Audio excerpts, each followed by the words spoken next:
Pearly, take it as a challenge. എനിക്ക് മലയാളത്തിലേ പറയാൻ പറ്റൂ. That's not a problem. Language. Sorry, because Malayali audience, you know. അല്ലെങ്കിൽ ഞാൻ ഇവിടെ പൊളിച്ചടക്കിയാണ്. ഇല്ല, നീ ഇപ്പോഴും പൊളിക്കും. നീ നോക്കിക്കോ. My time starts now.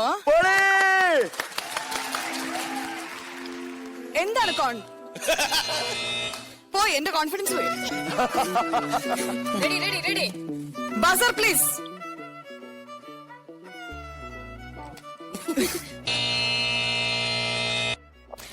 Confidence നമുക്ക് എല്ലാവർക്കും ഉണ്ടെന്ന് നമ്മൾ വിചാരിക്കുന്നു. പക്ഷെ പലപ്പോഴും നമുക്ക് ഉണ്ടാവാറില്ലാത്തൊരു സാധനമാണ് ഈ കോൺഫിഡൻസ്. ബട്ട് ഈ കോൺഫിഡൻസ് എന്ന് വെച്ചാൽ പലരുടെ വിചാരം നമ്മുടെ ലുക്ക്, നമ്മുടെ മുഖം, നല്ല മുടി, പിന്നെ ഷാറുഖ് ഖാൻ ഒക്കെ പോലെ ഇരുന്ന ഭയങ്കര കോൺഫിഡൻസ് ആണെന്നാണ്.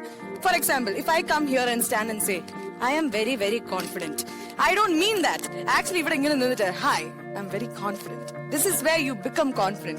It's all about keeping your shoulder right and looking straight at the person's face and talking beautifully because you know what you're saying. അല്ലേ? പിന്നെ കോൺഫിഡൻസ് പലരും മെറ്റീരിയൽ സൈഡിൽ നിന്നാണ് ലഭിക്കുന്നത്. അതായത് നമ്മൾ നല്ല പൈസ ഉണ്ട്, അല്ലെങ്കിൽ കുറെ കാറൊക്കെ ഉണ്ട്, ബംഗ്ലാവ് ഉണ്ട് എന്നൊക്കെ പറയുമ്പോൾ ഭയങ്കര കോൺഫിഡന്റ് ആണ്. എന്റെ അളിയൻ പോലീസിലാണ്, ഞാൻ വളരെ കോൺഫിഡന്റ് ആണ്. അടുത്ത ദിവസം റിസൈൻ ചെയ്തു, എന്റെ കോൺഫിഡൻസ് ഒക്കെ പോയി എന്ന് പറയരുത്. കോൺഫിഡൻസ് നമ്മുടെ അകത്തുനിന്ന് വേണം വരാൻ. ബിക്കോസ് പൈസ എന്ന കോൺഫിഡൻസ് വന്നാൽ അത് കോൺഫിഡൻസ് അല്ല, അത് പൈസയുടെ അഹങ്കാരമാണ്. It's a subtle arrogance. So always make sure.